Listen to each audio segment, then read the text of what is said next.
So when we were first met, Jim, I was both a twink and kind of a activist. I mean, I was very openly gay in a way that people weren't at that point in time, particularly. I mean, I remember, even though it's very hard to explain, but I turned out that I was the only openly gay journalist in Washington when I came out, to my surprise. How do you, when you think of that long 30-year journey, really, for homosexual men in America?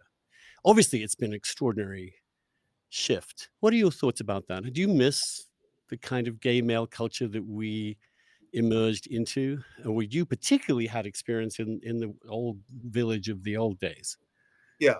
So I mean, I came to New York in 1978, and I had been a student at the University of Virginia, and I was actually I'd briefly been engaged to be married to a woman who was became an English professor eventually, and so but I had had affairs with in high school with girls and boys, and then in college, and but then I decided that I was heterosexual enough that I would like to get married, but then we I when I came to, we ended up it didn't work out, and I came to New York, and I was really excited to take up the gay life was very dangerous then. I mean, when I was at the University of Virginia, there was a gay student union, and there were various sort of covert gay circles, some of them very elegant, involving professors, art historians, and so forth. And so I got a little taste of that. But I love the idea coming to New York. New York at the time was it had just nearly declared bankruptcy. It was falling apart. It was a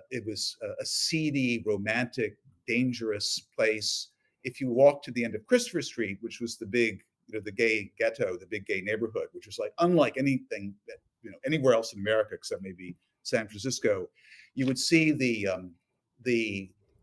remains of the elevated West Side Highway, which is just like a Roman ruin. I mean, trucks had actually fallen through the elevated part to the unelevated part, and it framed the Hudson River at the end of this long street of gay bars. And then if you took a right, there would be a series of S&M bars, and it was just the most. And that wasn't really my scene, but I found it fascinating and lurid and Dickensian and weird and unlike anywhere else in anything I'd seen. And every neighborhood had its local gay bar, but of course there was a great concentration of them in the village. But it was still, it was still a little bit the love that dare not speak his name in a lot of new and I was always, and because of that, I had a slightly homophobic aspect to my personality.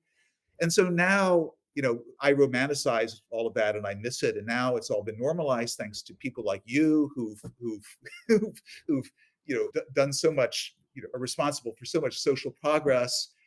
But I'm still nostalgic for the bad old days, just like people are still nostalgic for, the dangerous, falling apart, crime-ridden New York of the '70s when life was, The difference, well, I guess that both were, it turns out, to be as lethal as each other, because you also then were there present as the epidemic, the AIDS epidemic came in like some hideous force of judgment upon all that. And that's also obviously must have been a huge, when that shifted, that Hmm. must have affected you Yeah, yeah, yeah. in some ways. Yeah, Do you all my remember? friends, half my friends died of AIDS. My boyfriend died of AIDS, and I had got out of that world just at the right point by sheer luck. So so all of my closest friends, half of them died of AIDS, and I'm not sure I have anything interesting to say about that, but But I do remember those. I remember, and I think we may have even met at a couple of those places up on the West Side Highway. You could start at like the Lure.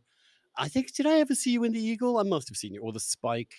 for me, I went as a tourist, really, I know because you did. that was. I don't mean to implicate you in. I was in the kind of the preppy set. I used to wear a blue blazer, which is actually not very sexy, but The blue blazer at the Spike.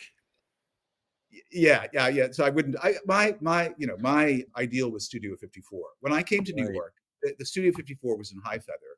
The Mud Club was going. So there was the Mud Club was the great downtown scene. Studio 54 was the great worldwide club scene. It was like nothing the world had ever seen because all of the glamorous, powerful worlds intersected there.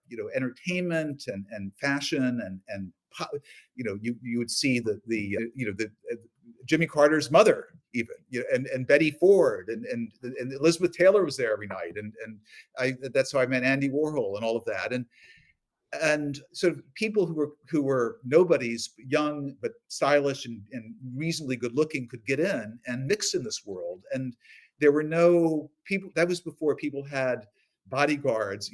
Celebrities and famous people traveled with a retinue that gave them a cordon sanitaire from the rest of the world, and you could just meet these people, and they assumed if you were there, you must be interesting yourself. Maybe you were the young fashion star or something like that. Nothing like that exists as far as I know anymore.